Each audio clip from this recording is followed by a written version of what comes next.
Hello friends, আশা করি আপনার সবাই ভালো আছেন। এই কেরিয়ার ল্যাবে আপনাকে স্বাগতম। তো আমরা এর আগের ভিডিওতে জেনেছি লোগো বিষয়, হ্যাঁ। লোগো কেন শিখবো, ভবিষ্যতে কেমন, বর্তমান ডিমান্ড কেমন, এরকম আমরা একটি ভিডিও আলোচনা করেছিলাম। তো আপনারা ওই ভিডিওটি দেখে আসবেন। ওই ভিডিওটি দেখলে আপনারা বুঝতে পারবেন লোগো কি, হ্যাঁ। লোগো ভবিষ্যতে কেমন হবে, বর্তমান ডিমান্ড কেমন, এই বিষয়ে আপনারা ভালোভাবে একটু ধারণা পাবেন। তো আজকে আমরা প্র্যাকটিক্যালি একটি ক্যানভা দিয়ে প্রফেশনাল লোগো ডিজাইন করব, প্রফেশনাল একটা লোগো তৈরি করব। যখন মনে করেন যে বায়ার আপনাকে বলবে যে আমার একটি বিজনেস আছে, এই বিজনেসটা আমি অনলাইনে করতে চাই, বিজনেসটা আমি অনলাইনে করতে চাই, তুমি আমার এই বিজনেসের জন্য একটি প্রফেশনাল লোগো তৈরি করে দাও, প্রফেশনাল লোগোটি কি লোগো তৈরি করে দাও। হয়তো এটা হবে ফুড, মানে ফুড বা শপ, মানে এই বিষয়ে হয়তো বাইরে অনেক নানা রকম কোম্পানি হতে পারে।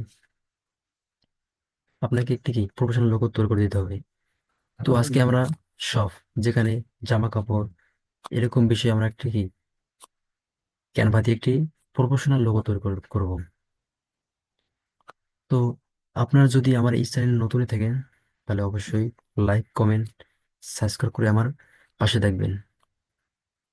তো বেশি আমরা কথা না বাড়িয়ে আমরা মেইন টপিকে চলে যাই, যে আমরা কিভাবে একটি প্রফেশনাল লোগো তৈরি করব। আশা করি আপনারা আমার স্ক্রিনটি দেখতে পাচ্ছেন।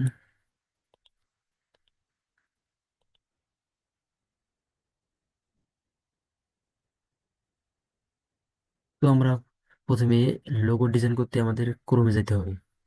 ক্রোমে যাওয়ার পর আপনারা যে কোনো আপনাদের একটি জিমেল লগ ইন করবেন। আমি একটি লগ ইন করলাম। তো আপনাদের এখানে সার্চ করতে হবে কি ক্যানভা, ক্যান ক্যানভা ক্যানভা.com, ইন্টার দিতে হবে। দেওয়ার পর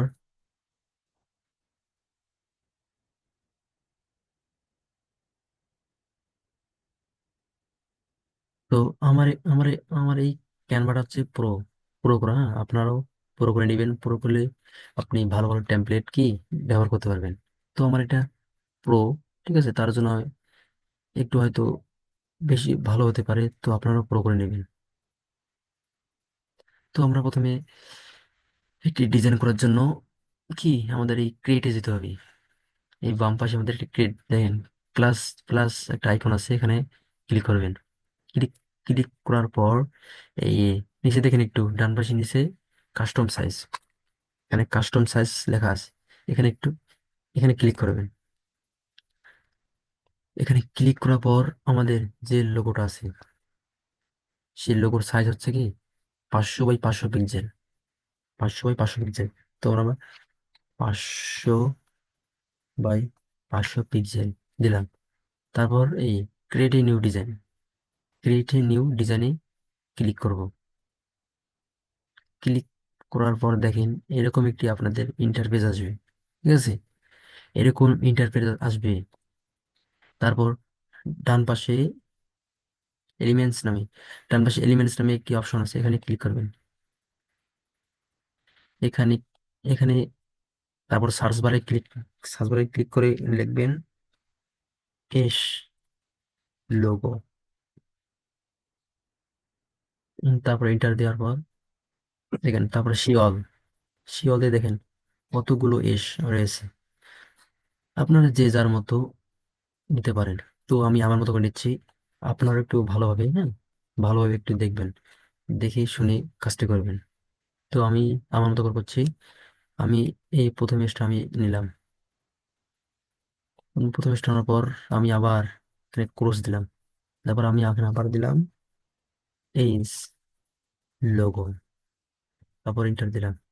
ইন্টার দেওয়ার পর দেখেন ওই সেম সেম সেমই সব এইস, যেমন আমরা আগে এস এস দিয়ে সার্চ করলাম অনেকগুলো এস আসতেছে। এখন আমরা এইচ দিলাম, এইচ দিয়ে অনেকগুলো আসতেছে, হ্যাঁ।